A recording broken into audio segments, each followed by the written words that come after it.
Welcome to the Sassy Spoon Kitchen. We're glad to have you here. Today it's getting chilly outside, and so we're making some chili con carne. That only means chicken with meat. Now I'm going to be adding beans. You don't have to. You can just add a little more meat. It's delicious either way. I'm going to be using the Instant Pot, but you can do it on your stove just as easily. It'll just take a little longer. And I'm going to be doing the chili part of the chili by adding New Mexico dried chilies. You can also use chili powder, and I'm going to show you how to do it that way too. And I have a couple secret ingredients. One of them is some really good dark chocolate. The other one's in the refrigerator, and you're going to have to wait and see what that is. So stick with me here and we'll get started in a minute. Thanks for watching, and please subscribe. Bye. Hi, welcome to the Sassy Spoon Kitchen. All right, we're ready. It's chili con carne, as I told you in the intro. So the first part of chili con carne is the chili, and we're going to prepare that part first. As I told you, there are two ways you can do that. First way is with chilies. These are dried New Mexico chilies. Now, if you go to the chili section in a Hispanic grocery store, you're going to see probably about 15 different kinds.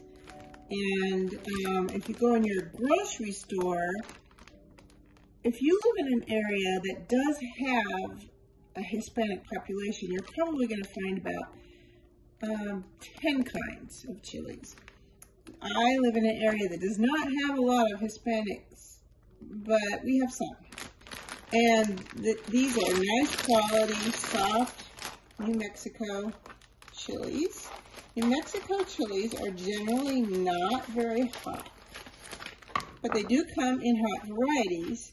So if you're ordering them online, you are usually given a choice: medium hot, extra hot. But these are not hot. When you're buying them in a store, you can see that these are nice and supple. So they're a recent batch, and they're not very dry and brittle. That's what you want to look for. And I just did buy these in a regular grocery store, Ingles, and I buy them sometimes in Hispanic markets too. So what you want to do is cut off the end, and let me show you what it's like if you don't. Let me get a better one here. It's a rattle. The reason it's a rattle is because inside it is dried and the seeds came off the membrane inside, and we want to get those out. Now we are going to after we toast these and grind them up, we are going to strain them so that we get that out. The seeds in the membrane have the most heat, and they also can hold some bitterness, especially the membrane. So we're going to try and get that out. So that's what we're left with. And I have a bowl of these already prepared, and we're going to toast them, and then we're going to put them in a blender with some chicken broth. And we're going to grind them up, and then we're going to strain them. So that's where we're going to next. Now, if you're not going to do that step, what you would do is just add some powdered chili and a little bit of chicken broth to your chili.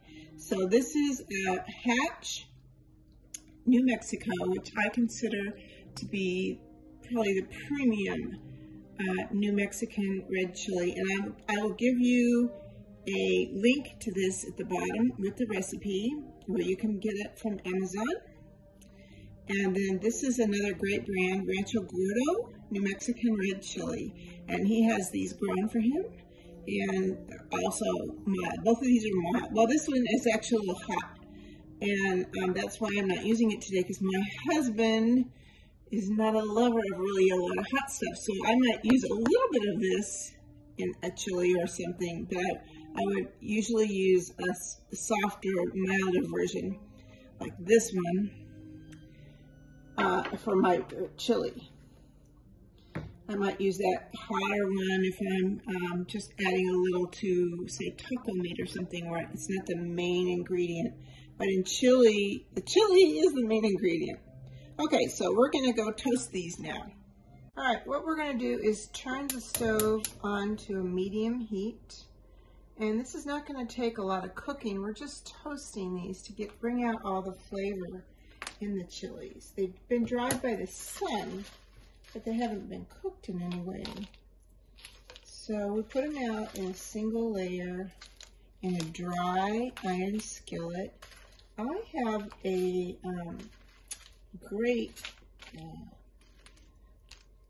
way to do this outside, but it's kind of cold out there, so I'm not going to take them out there. I have a wonderful, I've got little seeds left in there. I have a wonderful black stone griddle, and I could put these all on the griddle and do them really quickly out there. I think I can fit the whole bunch of them here, actually.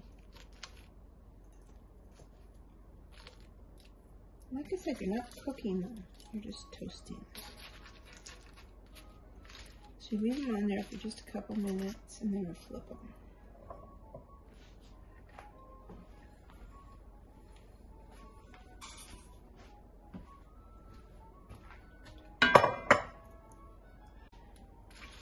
So they're toasting up. Leave them on another minute or two, and then we'll take them and cool it off before we put them into the blender. I'm using a bullet blender because it really does a good job of getting these ground up, but you could use a Cuisinart or any other kind of blender you have that really does a good job. A tall blender is better than a Cuisinart though.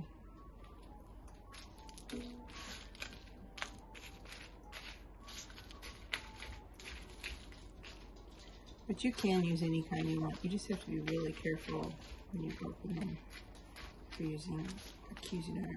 I'm going to be using turkey broth because we just had Thanksgiving and I have turkey stock. I'm going to heat it up just a little bit above room temperature because it's been in the refrigerator, and it's best if it's slightly warm. There's a little smoke coming up from that. That's exactly what we want from these. Yeah, there's a little bit of char in them. That's good. I'm going to turn the flame off now, and we'll move over to the blender. Okay. These are nice and toasty warm. Put them in there. They're, you know, really full of a lot of air. So even though they look kind of bulky, there's not that much. And there's going to be quite a bit of waste from the skins. Not really left with a whole lot.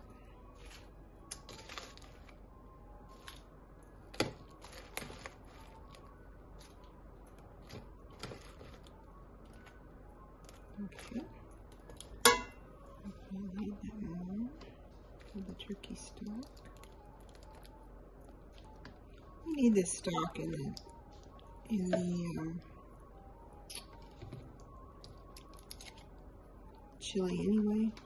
Now this NutriBullet is a little bit tricky to get going sometimes, so you have to bear with me. If it doesn't turn off right away.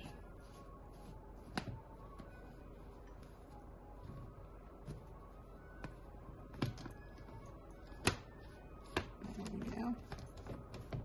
Sometimes it starts right away, and sometimes it takes a minute.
Nice rich red. That's exactly what we were looking for. Okay, let's move it over. See if I can get this off. Oh yeah, it's coming off easily. Now if you were using really hot liquid, you would definitely want to be careful taking this off, but it's not that hot. All right. So we're going to strain this out. Beautiful, beautiful, beautiful. Really looks nice and smooth, which is why I use the NutriBullet. It really blends so well. Sometimes too much on some things. Well, it tastes great. Yeah. Very good. It's not too hot. And after it's cooked in with the other ingredients, it's going to be really, really good. All right, so as you can see, this isn't highly elevated, so I'm going to have to push it through a little bit, but it's going through pretty quickly. So you just take your spatula or spoon and go around the bottom like that, and keep doing it until it has completely gone through the sieve. And this is really going quickly. Believe me, sometimes it can take a lot longer than this to go through. So when it's finished, I'll meet you back over at the other table. Before I move over, I just want to show you how little waste there actually is when I'm finished. And that's because the NutriBullet really did its job. Took that beautiful stock and those great chilies and really took that toasty flavor and condensed it down into this bowl. And we have all that lovely flavor here. Very little mess, really, to clean up. So I just wanted to show you that, and I'm going to go move now. Okay, friends. It gets easier from here on out. So we've got our chili, and if you're not doing it this way, all you have to do is take some chili powder, and I already told you different kinds you can use, and some broth. You can even use a boxed broth or stock, about 2 cups, mixed with about a 1/4 cup to 1/2 cup of chili powder. It depends on your flavor desire as how much chili taste you want. I would use a 1/2 cup always, but if you're making a small batch or you just want a little bit of chili taste, then you can use a 1/4 cup. And you might want to add more as you play with it a little bit. So the first thing we're going to do is put some olive oil in your Instant Pot. And if you're not using an Instant Pot, just do it in a big pot on the stove. Same basic thing. We're going to put that on saute. And if there's just one of you, you can use a smaller Instant Pot. If there's a big family, you can use an 8-quart. This is a 6-quart. It's the one I use all the time. As far as your meat goes, you can buy a steak on sale and cut it up, or I found this stir-fry mix on sale for $4.83. It was cheaper than hamburger. Hamburger would have been $7 for about 1.5 pounds, which is how much this is. So I'm going to put this in, and I see a piece with a little gristle there. I'm going to take that and trim it, which is what you do when you get stir fry sometimes. But it's usually just leftover pieces of steak and roast that you might have to trim up a little bit. Anyway, and then I'm going to take the onions and put that in with it.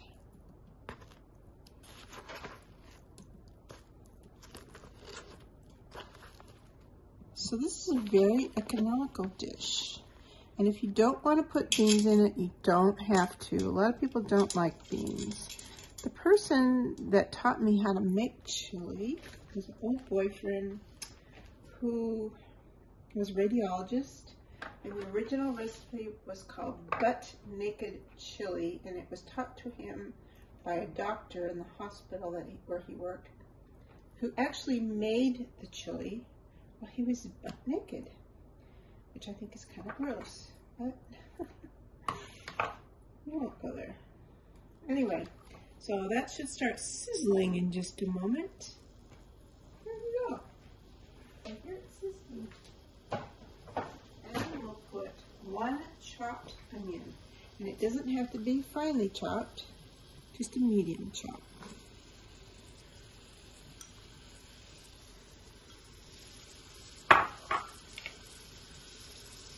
Stir it up and just kind of let it sizzle for a little bit. We want to get a little bit of not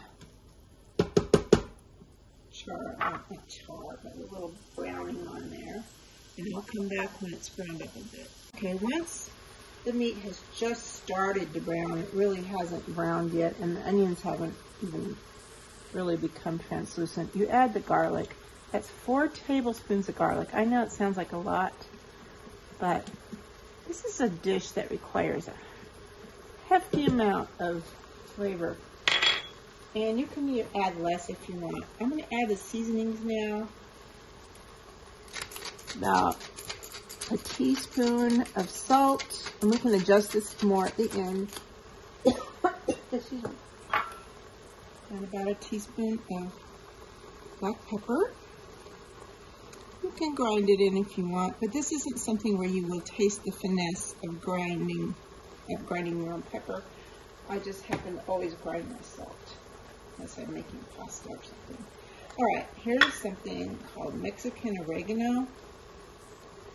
And if you can find it, this is a good place to use it, but it has lots of little sticks in it. So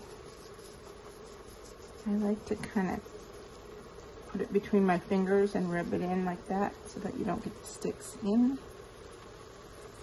And it has a slightly different flavor.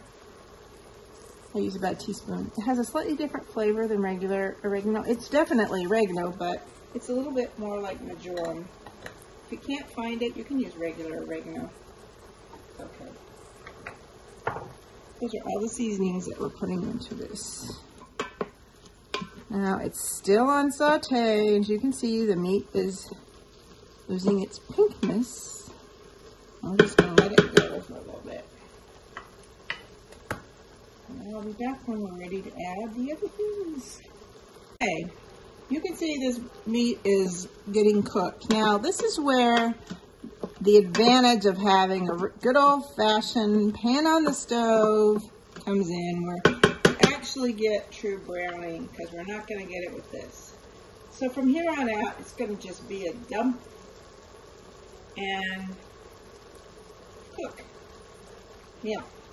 So I'm going to just start dumping, and I'm going to tell you what I'm going to use. So first thing we're going to put in is our magnificent chili. Let me tell you, this red chili can be used for a lot of things. In New Mexico, they serve it on the table with tortillas. They do cook it before they do that, but they serve red and green chili made the same way. It's so good. Now, because I tasted this already, and it's very mild, it has no heat whatsoever, so I am going to add some of the hot chili, which is hotter, and I may add some other chili that's even hotter yet, just to get the heat up a little bit. But I have to be careful because, as I said, my husband is not a big heat fan. There's a little bit of the turkey stock left. I'm going to go ahead and put that in. I have 2 cans of fire roasted diced tomatoes. I have more, but I think it's only going to take 2.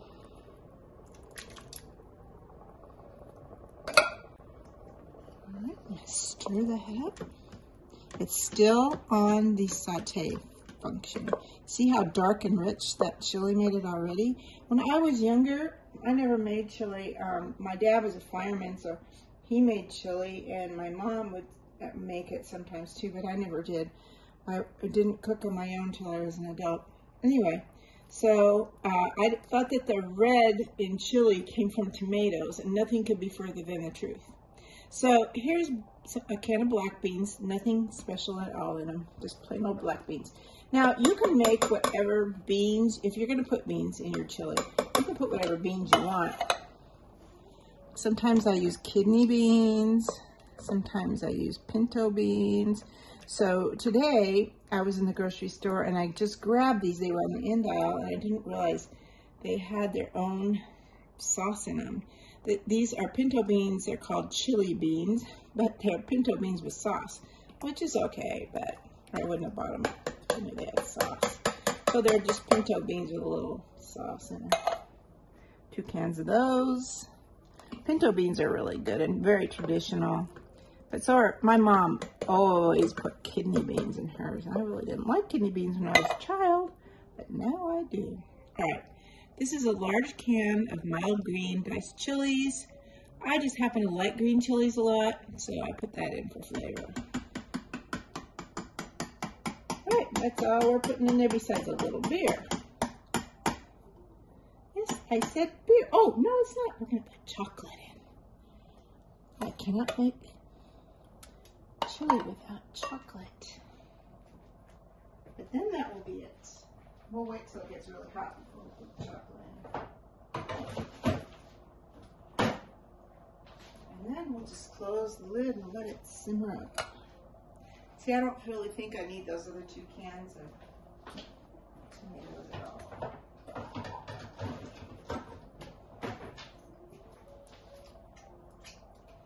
But I will tell you that chocolate makes an excellent companion to chili. Okay, so this is the hotter hatch chili. I'm going to put a little bit of that in there, stir it up. And you can do this carefully yourself. You can put some cayenne pepper in there. You can put a little Tabasco sauce or other hot sauce if you want. And remember, as I said, if you don't want to put beans in or you don't want to put meat in, you can go either direction. So I just want to get this hot enough to melt the chocolate before I put the lid in. So I'll be right back. Put some beer and some chocolate in. Okay. Well, time to put in the chocolate. I've discovered that I don't have room for the beer, so this batch will be beerless. That happens sometimes. I have to drink the beer on the side. That's okay. I don't always put beer in it. It is good with beer in it though. So this is 80% cacao, which is really pretty dark chocolate. And I just love the flavors that it imparts to the chili. You know that chocolate grew in Mexico first, right?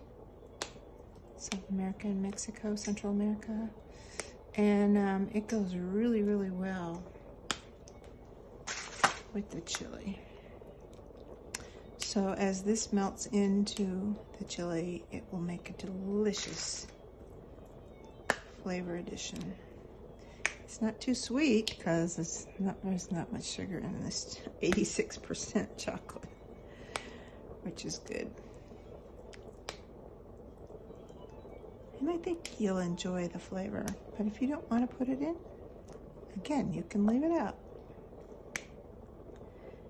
And if you can't find the 86%, you can buy 75% or 90%, whatever you want. Just get really good chocolate. And save a little piece for yourself. Okay. So now, I'm going to stir that up. And the chocolate should start melting in pretty quickly because it's boiling hot, it's bubbling.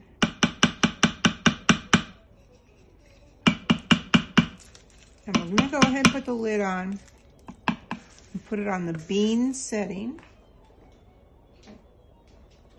Or soups and chili, either one. And let it cook.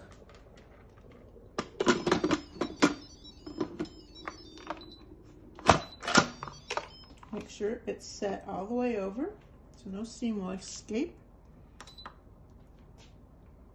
So bean and chili, huh? Same thing. 30 minutes.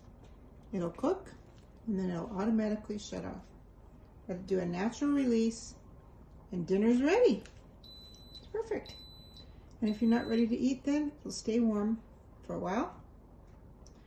And then you can put the usual garnishes on it if you want. And have fun. Thanks for watching. And please try it. And please, please, please, please subscribe if you're not subscribed yet. Well, the cooking's done. After 30 minutes of cooking and a self-release, we have piping hot chili. All right.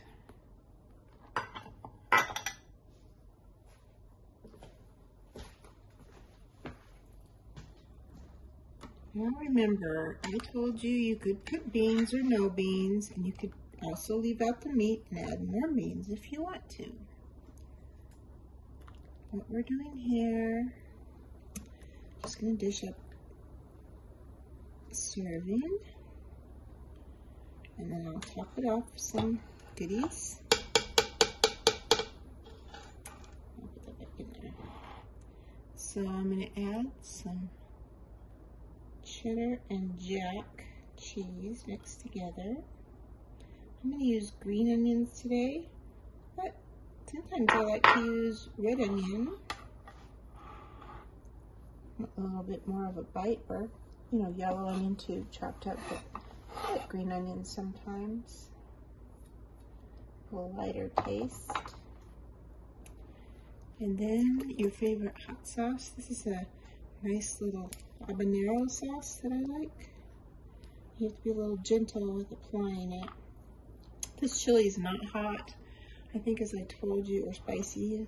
As I told you, my husband's not crazy about really spicy stuff. And these New Mexico chilies that I used for the chili are not very spicy.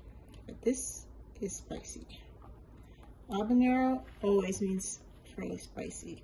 So I usually add my heat at the table when I'm making chili.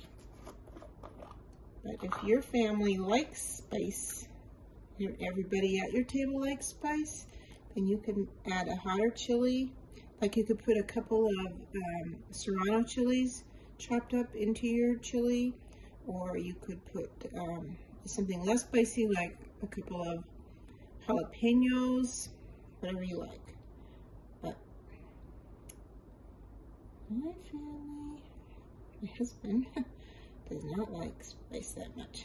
This is Mexican table cream or crema, and this also helps take some of the spice out, but I just love the flavor of it and the creaminess of it. And believe it or not, this is essentially the same thing as creme fraiche. So if you have recipes calling for creme fraiche, this is a good thing to have on hand, because creme fraiche takes a little while to make. And if you go looking for it in a grocery store, it's very hard to find. And this is available in every grocery store wherever I've lived. So it is in the Mexican refrigerated section where they sell chorizo and things like that. So it may take a little searching to find it, but it's really good, and it's actually cheaper than creme fraiche. This isn't the price on it, but I think it's like around $2.50 for this size.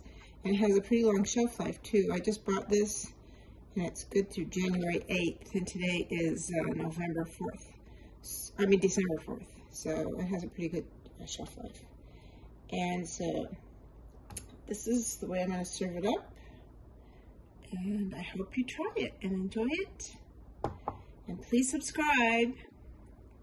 Thanks a lot. I think the next thing I'm going to make might involve some this purple dried pozole. And that's going to take a few days of soaking, and then we're going to use some of my chicken and turkey stock that I'm making right now on the stove. So that'll be really fun. I just went to a great Mexican market yesterday and found the purple. I really like the purple. But that one hasn't been treated, so I've got to soak it for 3 days. But anyway, I regress. We'll see that coming up in the short future. So thanks a lot for joining us, and please subscribe. Bye.